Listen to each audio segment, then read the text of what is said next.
नमस्कार। मैं सुनीता कथा मंथन में आप सबका स्वागत करती हूँ। कथा मंथन में आज सुनिए मालती जोशी जी की कहानी मैं एक चुनौती हूँ, पनौती नहीं। मालती जोशी जी की अन्य कहानियाँ आपको हमारी प्लेलिस्ट से मिल जाएंगी, लिंक आपको आई बटन में मिल जाएगा। मैं चाय पी रही थी कि ईशा ऑफिस से लौटी।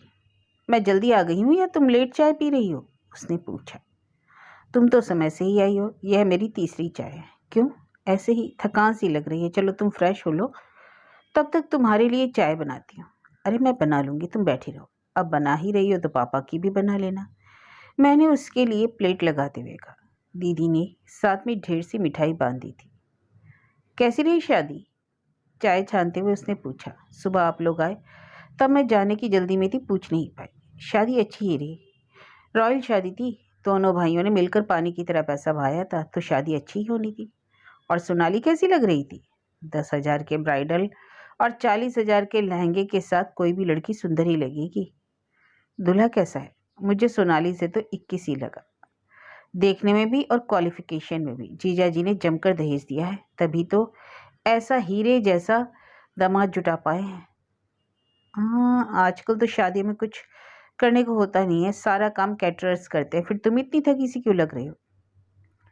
वहाँ तो इससे भी आगे एक कदम आगे वाली बात थी। एक तो इतना महंगा रिसॉर्ट, फिर सब काम इवेंट मैनेजमेंट के जिम्मे था। सिर्फ दूल्हा दुल्हन और गहने कपड़े हमारे थे, बाकी सारी व्यवस्था उनकी थी। मैंने तो पहली बार ऐसी शादी देखी।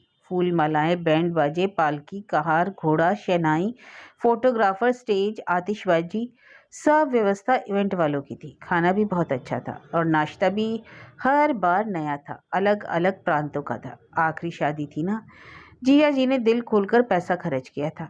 अरे जिनके पास है उन्हें खर्च करना ही चाहिए, इसी बहाने लोगों को रोजगार मिलता है। इतनी सुंदर शादी हुई है और तुम क्यों इतनी थकी थकी सी लग रही हो? सच कहूँ आजकल शादी ही क्यों, कहीं भी जाने का मन नहीं होता। क्यों? अरे हर जगह गहने कपड़ों की नुमाइश होती है, ऐसे में अपने अभाव और उभर कर सामने आते हैं। माँ, तुम ही तो हम लोगों को बचपन से सिखाती हो कि अपने पास जो भी है उस पर गर्व करना चाहिए, कभी मन में कॉम्प्लेक्स लाना नहीं चाहिए। अब तुम खुद कहने के लिए बातें ठीक लगती हैं, पर व्यवहार में लाना बहुत कठिन है, खासकर जब कोई सामने से टोक दे। इस बार तो तुम्हारी दोनों छोटी मासियां हाथ जोड़कर पीछे पड़ गई। दीदी, यह क्या बाबा आदम के ज़माने की बनारसी साड़ी पहन लेती हो? आजकल कोई पहनता भी है? अब तो बस डिजाइनर साड़ियों का चलन है। और दोनों कहकर चुप नहीं हुई। कस्में दे देकर पूनम ने रिसेप्शन में अपनी साड़ी पहनाई और नीलम ने अपना सर दिया। सच इतना बुरा लगा और शर्म भी आई। वह प्रसंग याद करके ही मेरा गला भर आया। मैं चुप हो गई। थोड़ी देर बाद सांस भरकर मैंने कहा, सिर्फ गहनों कपड़ों की बात नहीं रही। घर में शादी लायक बच्चे होते हैं तो लोग उसके बारे में भी पूछते हैं। अब शुभम की शादी को ही ले लो। अरे मुझे ऐसी डांट पड़ी है कि क्या बताऊं। बड़े भैया और दीदी ने खूब लताड़ा है मुझको। उन लोगों को बुला लेना था ना। सिर्फ तुम्हारे मामा मौसी ही तो नहीं, रिश्तेदार तो और भी हैं। तुम्हारी बुआ है, दूर की सही चाचा है, सबको बुलाना पड़ता। फिर सबको कहाँ सुलाती, कहाँ बिठाती, क्या खिलाती, बताओ। और सबसे बड़ी बात, जाते समय नेक स्वरूप हाथ में क्या रखती? ईशा कुछ कहने को हुई कि बाहर का दरवाजा खुला और ये भीतर आए। हम दोनों चुप हो गए। ये कुछ देर तक हमें घूरते रहे, फिर बोले, अरे क्या हो गया, कौन मर गया? अरे कभी तो अच्छी बात किया कीजिए, मैंने गुस्से में कहा। तुम दोनों ऐसी शोक मग्न मुद्रा में बैठी थी कि मुझे लगा। ईशा एकदम बोल उठी। मम्मी को दुख हो रहा था कि शुभम की शादी में किसी को बुला नहीं सके। वहां नासिक में सबने माँ को खूब डांट लगाई। अरे तो बुला लेती ना, मना किसने किया था? बुलाकर क्या अपनी हंसी करवाती? शादियां कैसी होती है देखकर तो आ रहे हो ना। हमने तो कहा था शहजादे से कि थोड़ा रुक जाओ, हालात जरा संभलने दो, पर उन्हें तो जल्दी पड़ी थी। बहन तक के लिए रुकने को तैयार नहीं थे। कब तक रुकता, किस आशा पर रुकता? उसने कोई बाल विवाह तो नहीं किया? 28 साल की उम्र में शादी की है और वह बेचारा तो रुक भी जाता। लड़की वाले कब तक सब्र करते? वे तो बराबर दबाव बना रहे थे और लड़की वालों को फिक्र होती ही है। सब लोग हमारी तरह थोड़ी ही होते हैं कि हाथ पर हाथ धरे बैठे रहें। तो अब 30 साल की लड़की के लिए मैं लड़का ढूंढने जाऊंगा? 30 साल की वो एकदम तो नहीं हो गई। प्लीज़ प्लीज़ प्लीज़, ईशा ने दोनों हाथ जोड़कर कहा, आप लोग मेरी शादी को लेकर लड़ाई मत कीजिए। मेरी शादी का ख्याल मन से निकाल दीजिए, क्योंकि मैंने वह अध्याय बंद कर दिया है। कहते हुए वह अपने कमरे में चली गई और उसने दरवाज़ा बंद कर लिया। वाह, कितनी खुशी की बात है, आपके पैसे बच गए। चलिए रिलैक्स हो जाइए। पैसे पास में होंगे तो बचेंगे ना। तुम तो ऐसी पनौती बनकर आई हो कि एकदम ठन-ठन गोपाल हो गया हूँ। क्या कहा आपने? वही जो अम्मा, ताई, चाची, बुआ वगैरह कहती रही हैं। क्या कहती रही हैं? यही कि अनुपम की बहू दरिद्र साथ लेकर आई है। ऐसे पैर पड़े हैं कि लक्ष्मी जी इस घर से रूठ गई हैं। उन्होंने कहा और आपने सुन लिया? तो क्या करता, झूठ थोड़ा ही था वह। और वे कमरे से चले गए। मैं दोनों हाथों में सिर दिए देर तक बैठी रही। शाम को बेमन से ही सही खाना बनाना पड़ा और खाना भी पड़ा। ईशा तो मुंह झुटार कर उठ गई थी, पर मैं एक रोटी लिए बैठी रही। पहले उठ जाने से ये अपने को बहुत अपमानित महसूस करते हैं, इसलिए बैठना पड़ता है। ये अपना पूरा कोटा खत्म करके ही उठे। इनके उठ जाने के बाद मैंने रसोई समेटी, थोड़ा सुबह के खाने की तैयारी कर ली और फिर टेबल पर आकर बैठ गई। कमरे में जाने का मन ही नहीं हो रहा था। जानती थी इन्हें आप मेरी प्रतीक्षा होगी। 4-5 दिन प्रवास में जो निकल गए थे, पत्नी की इच्छा अनिच्छा भी इन्होंने कभी परवाह नहीं की थी। वे 2 बार चक्कर लगा गए, फिर सामने आकर खड़े हो गए। आज सोने का इरादा नहीं है क्या? नींद नहीं आ रही? क्यों? बिटिया की बात याद करके छाती फटी जा रही है। कितनी हताशा से उसने यह बात कही होगी कि मैंने शादी का अध्याय बंद कर दिया।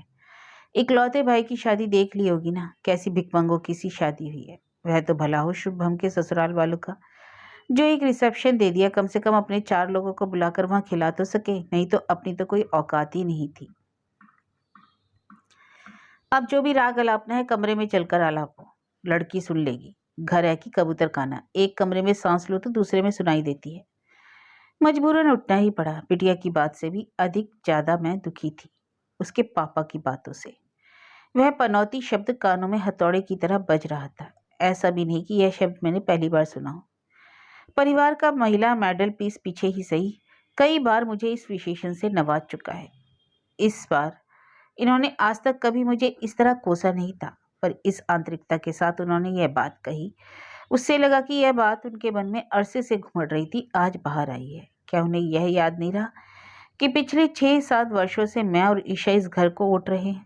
नहीं तो कब का ढह गया होता। कभी पता ही नहीं चला कि ये किस तरह का बिजनेस कर रहे हैं और उसमें कैसा घाटा हो रहा है। मन ही मन में बाबूजी को बराबर धन्यवाद देती हूँ कि उन्होंने मुझे नौकरी करने के लिए उकसाया।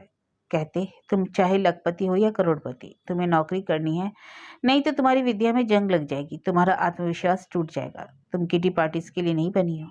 नौकरी मैंने देर से शुरू की, दोनों बच्चों के जन्म के बाद। सौभाग्य से एक स्थानीय कॉलेज में जॉब भी मिल गया। सरकारी नौकरी में ट्रांसफ़र का चक्कर रहता है। यहाँ कोई खतरा नहीं है। वेतन जरूर कम है, पर इस समय वही बड़ा सहारा रहा। दोनों बच्चों को मैंने अपने बलबूते पर पढ़ाया। बाहर जाने के लिए शुभम को स्कॉलरशिप मिली थी, पर उससे पूरा थोड़े ही पड़ता है। मुझे लोन लेना पड़ा। अब वह धीरे धीरे चुका रहा है। मैंने उसकी शादी के बाद उससे कह दिया कि अब इधर की चिंता मत करो, लोन चुकाओ और घर बार देखो। ईशा को शायद इसी बात का टेंशन रहा होगा। शादी के बाद शुभम का हाथ रुक गया है। कल को उसकी भी शादी हो गई तो इस घर का क्या होगा? अपनी ही सोच में डूबी मैं पता नहीं कितनी देर बुद्ध बनी बैठी हुई थी कि सन्नाटे को भेदता इनका स्वरूप रहा। अच्छा होता अगर तुम उस कंगले के साथ चली जाती। कौन गंगला? वही जो अभी शादी में मिला था, ब्रिजमोहन या मनमोहन, क्या नाम है उसका। वह आदमी आपको कंगला नजर आता है? जानते हैं, उसका मुंबई में 5 बेडरूम का फ्लैट है, पूना में बंगला है, नासिक के पास फार्म हाउस है, और जिस रिसोर्ट में सोनाली की शादी हुई वह उसी की मेहरबानी से मिला है। लाइफ मेंबर है वहाँ का। होगा आज वह धन्ना सेठ, पर जिस समय तुम्हारा हाथ मांगने आया था तब तो कंगला ही था ना। यह आपको किसने बताया? तुम्हारे जीजा जी ने। तो सुनिए, वह हमारे यहाँ कभी नहीं आया था। जीजा जी का फुफेरा भाई है, इसलिए वह प्रस्ताव लेकर आए थे। पर उस समय उन लोगों की हालत बहुत खस्ता थी। 2 भाई पढ़ने वाले थे, एक बहन बिहाने को थी। पिता थे नहीं, इसलिए बाबूजी ने इनकार कर दिया। हाँ, तुम्हारे बाबूजी ने कहा था कि ऐसे फटीचर लोगों की बारात मेरे दरवाजे नहीं आएगी। तो जीजा जी ने आपको यह भी बता दिया? समझ गई। जीजा जी बाबूजी की बात को मन में लेकर बैठ गए होंगे। आज इतने सालों बाद जब स्थितियां पलट गई हैं तो उन्हें अपनी खुन्नस निकालने का अच्छा मौका मिल गया। उनकी बात से इन्हें मुझे कोसने का अच्छा अवसर मिल गया। अब ये अपनी सारी हताशा मुझ पर उड़ेल रहे थे। बाबूजी ने सचमुच मेरे साथ बहुत बड़ा अन्याय किया। उसके घर भी आई जाती तो कोई खास फर्क नहीं पड़ता। कड़का था, थोड़ा और कड़का हो जाता बस। पर यहाँ तो मैं पूरी तरह बर्बाद ही ही हो गया ना। वह आदमी मिट्टी से सोना निकाल रहा है और यहाँ सोना भी मिट्टी हुआ जा रहा है। उसका हर बिजनेस फल फूल रहा है और यहाँ तो घाटे का रिकॉर्ड बन रहा है। वह हर शहर में बंगले बना रहा है, फार्म हाउस खरीद रहा है और यहाँ जमीन बिक गई। तुम्हारी कृपा से बंगला भी गिरवी पड़ा हुआ है। इस दड़बे में गुजारा कर रहा हूँ। किसी को घर बुलाते भी शर्म आती है। पता नहीं क्यों तुम्हारे बाबूजी ने मेरे साथ ये नाइंसाफी की, मुझे कहीं का नहीं छोड़ा। वे अनवरत बोले जा रहे थे। उनका प्रलाप सुनकर मुझे तो डर लग रहा था, कहीं इन्हें दौरा तो नहीं पड़ा है। मैं सुन रही थी और रो रही थी। इनके जाने के बाद भी मेरे आंसू जारी थे। मैंने उन्हें रोकने की भी कोशिश नहीं की। मैं अब मन ही मन जीजा जी को कोस रही थी। उन्होंने पता नहीं मुझसे किस जन्म की दुश्मनी निकाली थी। पता नहीं पति नाम के इस शख्स को क्या क्या बताया है। वह अब ईर्ष्या में जल भुनकर खाक हो रहा है। सुबह नींद जरा देर से ही खुली। किचन में जाकर देखा केतली में चाय बनी रखी और सिंक में 2 कप है। मतलब ईशा चाय पीकर नहाने चली गई और उसके पापा रोज की तरह मॉर्निंग वॉक पर निकल गए। चाय पीकर मैंने नाश्ता बनाया, अपना और ईशा का टिफिन तैयार किया। इनके लिए सब्जी छौंक दी। गायत्री दोपहर में गरम गरम रोटी उतार देती है। ईशा तैयार होकर बाहर आई, बोली, तुम्हारी आंखें क्यों सूजी हैं? रोई थी या सोई नहीं? दोनों ही समझ ली। तो अब क्या हो गया है? तुम्हारे पापा ने रात भर मुझे सोने नहीं दिया। पूरे समय मुझे कोसते रहे कि मैंने उन्हें बर्बाद कर दिया, तबाह कर दिया। मैं उनके जीवन में पनौती बनकर रही हूँ। मेरे पैर घर में पड़ते ही लक्ष्मी रूठ कर जो चली गई, और भी ना जाने क्या किया। और वे कहते रहे तुम सुनती रही, तो और क्या करती? जो सच है उसे तो स्वीकार करना ही पड़ता है। कौन सा सच है और तुम ऐसी बातों पर विश्वास करती हो? विश्वास करना पड़ता है बेटा। प्रत्यक्ष प्रमाण सामने जो है। जब मेरी शादी हुई थी तो इन लोगों की गणना रईसों में होती थी। 4 बहनों में सबसे ऊंचा घर मेरा था। बहनें रश करती थीं और अब देख लो। पर इसमें तुम्हारा क्या दोष? दादा जी ने तो साम्राज्य खड़ा किया था, उसे उनके सुपुत्र संभाल नहीं पाए। यह तुम्हारी गलती थोड़ी ही है।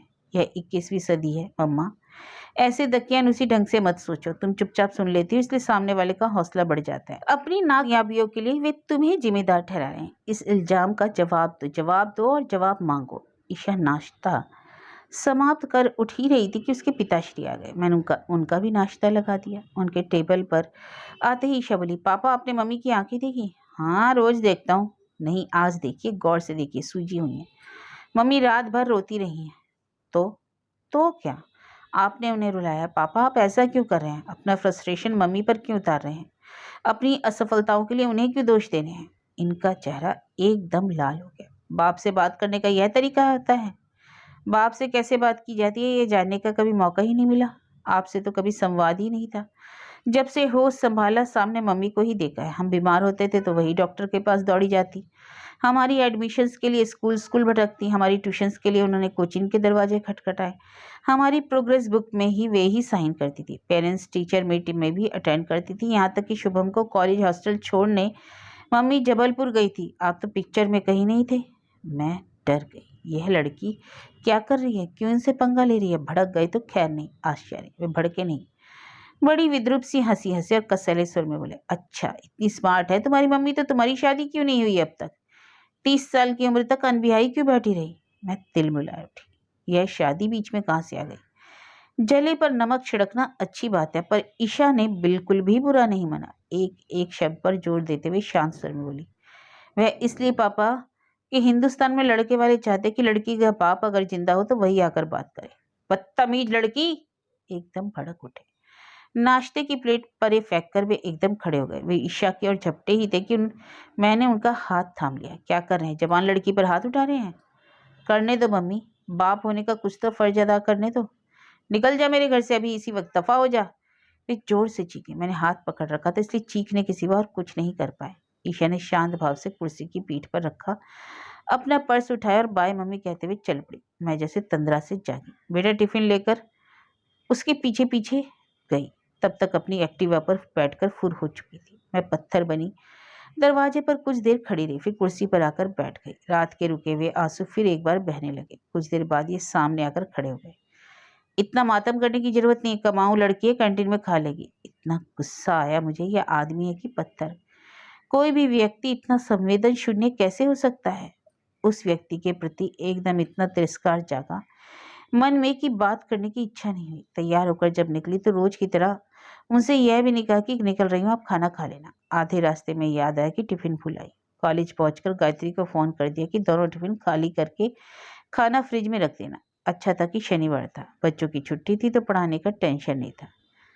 पर शनिवार को प्रिंसिपल मैडम इतने सारे फालतू काम निकाल देती है कि तबीयत पस्त हो जाती है। स्टाफ को मुफ्त में वेतन देना मैनेजमेंट को रास जो नहीं आता शायद। घर लौटी तो शरीर और मन दोनों से निढाल हो चुकी थी। खाने का प्लानिंग कर ही रही थी कि याद आया सुबह के सब्जी पराठे रखे हैं, दाल चावल गरम बना लूंगी। फिर मैंने 2 कप अच्छी चाय पी और थोड़ी देर जाकर लेट गई। मुझे आराम की सख्त जरूरत थी। शाम को किचन में गई, तभी ईशा काम से लौटी। बोली, मम्मी मेरा खाना मत बनाना, मुझे भूख नहीं। समझ गई कि सुबह की बात पर नाराज है। सोच लिया भी कुछ नहीं कहूँगी, बाद में चुपचाप कमरे में खाना दे आऊंगी। कहूंगी अन पर गुस्सा नहीं निकालते, पाप लगता है। हम लोग खाने बैठे तो इन्होंने कहा, तुम्हारी लाडली अभी तक नहीं लौटी क्या? उसे भूख नहीं है। उन्होंने थाली की ओर देखकर बोले, आज बासी ईद है कि बासी दशहरा? सुबह की ईद तो सब्जी है, इसे बासी नहीं कहते, हमारे यहाँ तो कहते हैं। मैं समझ गया, तुम्हारी लाडली को भूख क्यों नहीं है, खाना देखकर ही भाग गई होगी। कहीं ऐसा तो नहीं कि बिटिया को भूख नहीं है इसलिए तुमने कुछ बनाने की जहमत नहीं उठाई? गरम दाल चावल बनाए तो हैं, तो मुझे बस वही देना। मैंने निर्विकार भाव से उन्हें दाल चावल परोस दिए। यह नहीं कहा कि रुकिए अभी गरम फुलके उतार देती हूँ। अपने व्यवहार पर मुझे खुद आश्चर्य हो रहा था। हमने बस शुरू ही किया था कि दरवाजे की घंटी बजी। मैं उठने को थी कि ईशा कमरे से निकली। मम्मी तुम रुको, मैं देखती हूँ। वह भीतर आई तो उसके हाथ में कागज का एक बड़ा सा डिब्बा था। समझ गई पिज्ज़ा मंगवाया होगा। मन ही मन खुशी भी हुई, लड़की भूखी नहीं रहेगी। लेकिन ये तुनक गए, दाल रोटी की भूख नहीं है रानी जी को, पिज्ज़ा खाएंगी? मुझे ताव आ गया। ये सब आपकी ही मेहरबानी है। सुबह वह टिफिन छोड़कर चली गई, बाजार से मंगवा कर खा रही है। इसका कारण जानते हैं ना? सुबह आपने अपने घर से निकल जाने के लिए कहा था। कौन खुददार लड़की इसके बाद घर पर खाना खाएगी? इतनी नाक वाली है तो चली जाए ना कहीं, यहाँ क्यों डटी है? उसी समय ईशा शायद पानी लेने के लिए बाहर आई। मुझे डर हुआ कहीं उसने पापा की बात सुन तो नहीं ली। मेरा डर सच निकला।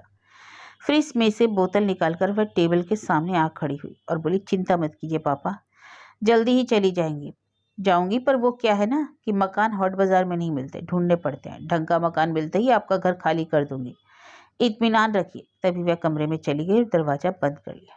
ये संस्कार दिए हैं तुमने? दांत पीस कर बोले। लड़की हर बात की तुर्की बेतरकी जवाब दे रही है।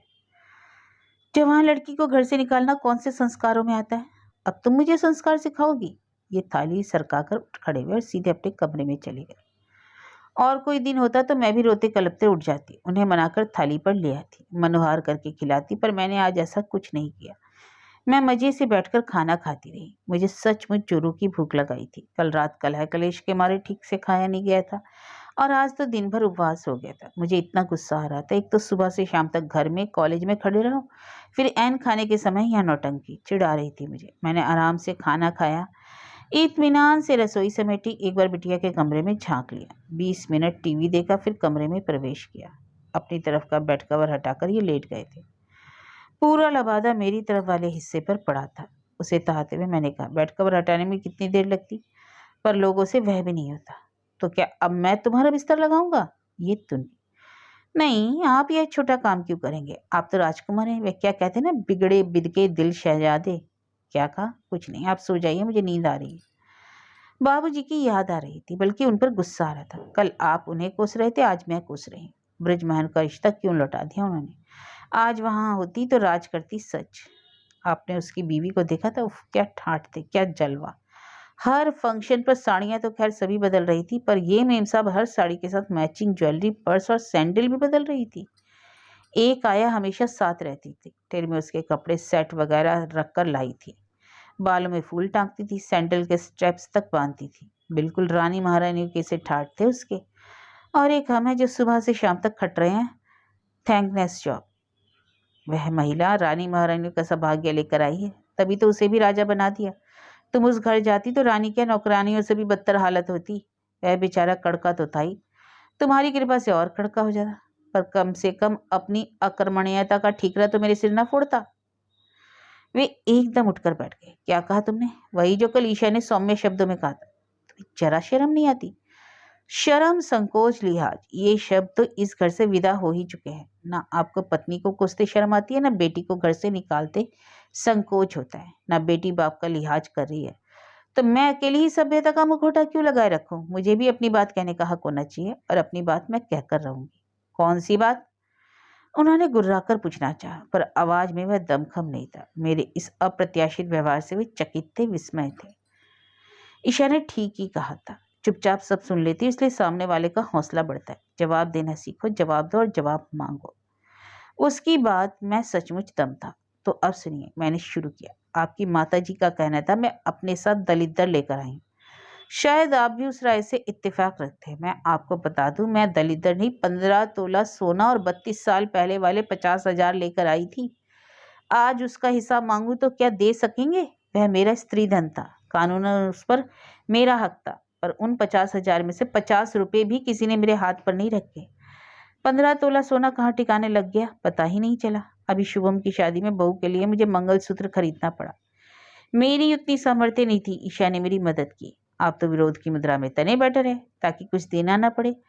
वैसे आपसे किसी ने कुछ अपेक्षा भी नहीं की थी। आप शादी में ना भी आते तो किसी को आश्चर्य नहीं होता, शायद अफसोस भी नहीं होता, पर आप आए, अच्छा लगा। लड़की वालों के सामने हमारी इज्जत रह गई।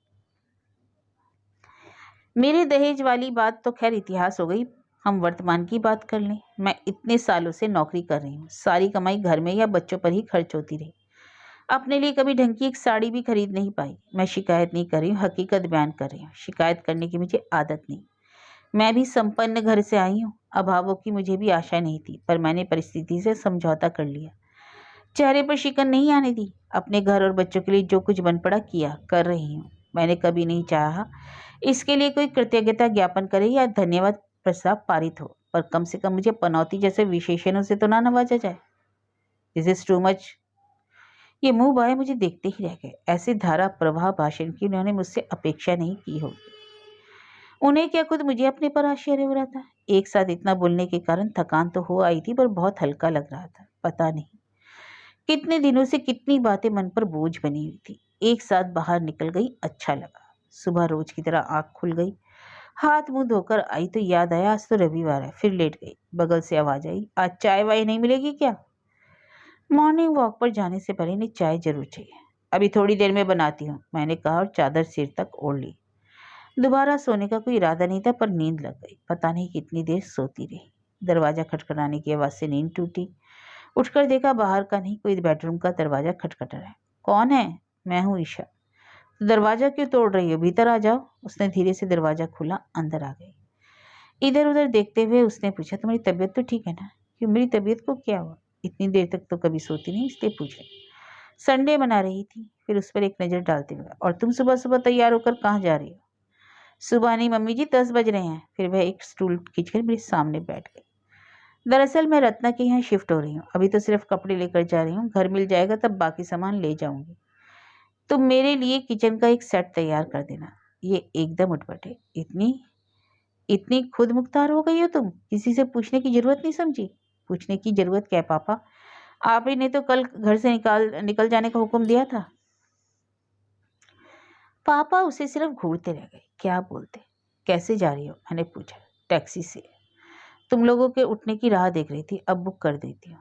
उसने जैसे ही मोबाइल निकाला मैंने उसके हाथों से छीन लिया। यह क्या कर रही हो? तुम कहीं नहीं जाओगी? मम्मी, रत्ना मेरा वेट कर रही है, उससे मैं निपट लूंगी। मम्मी, हमारे पास सिर्फ एक ही दिन होता है, संडे का। आज हम हाउस हंटिंग करने वाले हैं। कहा ना तुम कहीं नहीं जाओगी। ये क्या बचपना है मम्मी?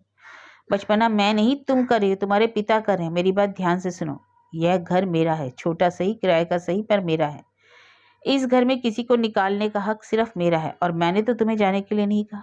जिस दिन कहूंगी, जिस दिन घर से निकालूंगी, विधि विधान के साथ विदा करूंगी। वह मुंह फुलाए बैठी रही।